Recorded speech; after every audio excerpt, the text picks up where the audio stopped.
know, as a kid, I even noticed that if you'd ask someone what the highlight of their year was, they would usually say it was their holiday. They would look back on their holidays with a real sense of fondness, usually.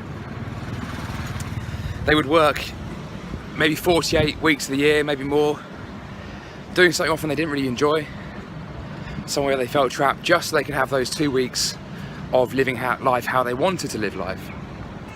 I thought, it's not much of a deal, really. It doesn't sound like much of a deal. Moreover, I thought, if what people want is something akin to the feeling of being on holiday, then why aren't we engineering society and our life choices around that feeling, that desire of being on holiday? Because it's certainly possible. So I thought. And I think the reasons come down to two things. The reasons are both internal and external. So there is the obvious, seemingly obvious, need to cultivate our circumstances, our own choices, what we want to do with our time, and reach a certain level perhaps whereby that's actually physically possible, but also internally. You see, often we regard these holidays with a certain kind of fondness, as I said, but also maybe it goes beyond that to a point of nostalgia. And what is nostalgia? Nostalgia is really holding it in an idealized form and keeping it at arm's length in a certain way, because there's a strange part to our psychology that wants to keep things at a distance if it thinks they're special, because after all, if life was like that all the time, would it necessarily be so special? At least that's the subconscious messaging that's perhaps going on here. We want to keep it special, and there's an element of actually wanting to distance ourselves from it, and we do this to all kinds of experiences that we hold in high regard. And so there's both these elements to it, internal and external. Just a mere reflection for you there, but there is definitely this feeling of being on holiday that we can all relate to. Whilst the holiday may have been the highlight of their year, it wasn't necessarily to say that they were in a state of constant euphoria. One strange thing that can happen is that when you're actually going away and you're having a good time, but you're aware that there's still discomfort occasionally, as I often allude to in my videos, you know, traveling, especially somewhere like this in Asia, can be uncomfortable at times. It can also be incredibly rewarding. But some of the most uncomfortable experiences of my life have been traveling. So it's not about constant euphoria,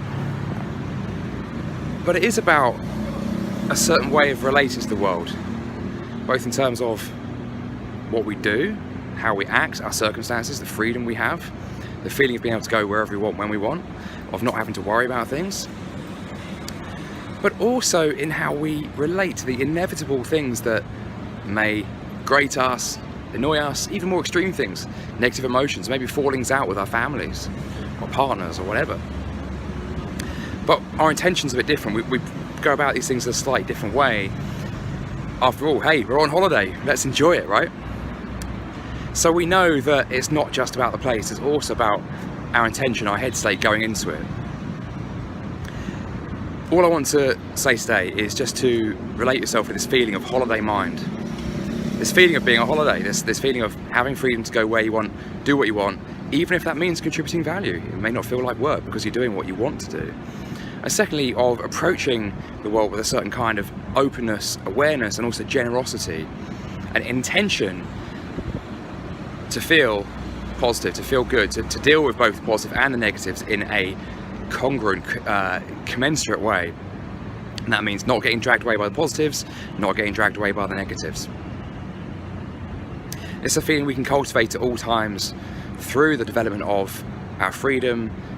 A method that I condone is the development of digital business, ticks a lot of boxes, but also through the cultivation of our own mindset, really important, most often overlooked, and that's a lot of what my site prismatic.org is all about, not just the how to manifest the external reality, but also how to handle, manage, appreciate the good things that brings, and also be resilient to the inevitable challenges that life also throws our way, whether we're on holiday or not. So I hope that was useful, guys. I should chat to you next time.